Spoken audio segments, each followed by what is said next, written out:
নির্বাচনে যেকোনো ধরনের অনৈতিক ও পক্ষপাতমূলক আচরণ থেকে আইনশৃঙ্খলা রক্ষাকারী বাহিনীকে বিরত থাকার নির্দেশ দিয়েছেন স্বরাষ্ট্র উপদেষ্টা জাহাঙ্গীর আলম চৌধুরী।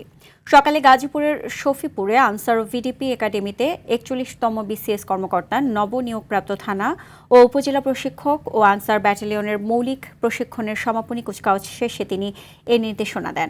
দেশের ভবিষ্যৎ কল্যাণে সুষ্ঠু, অবাধ ও নিরপেক্ষ নির্বাচনের পবিত্র দায়িত্ব সততা ও পেশাদারিত্বের সঙ্গে পালনের আহ্বান জানান স্বরাষ্ট্র উপদেষ্টা। যেকোনো ধরনের অনৈতিক, পক্ষপাতমূলক বা দায়িত্ব বহির্ভূত আচরণ ও কর্মকাণ্ড যা নির্বাচন প্রক্রিয়াকে প্রভাবিত বা বিঘ্নিত করতে পারে তা থেকে সম্পূর্ণভাবে বিরত থাকার জন্য আমি সুস্পষ্টভাবে আপনাদের নির্দেশনা প্রদান করছি।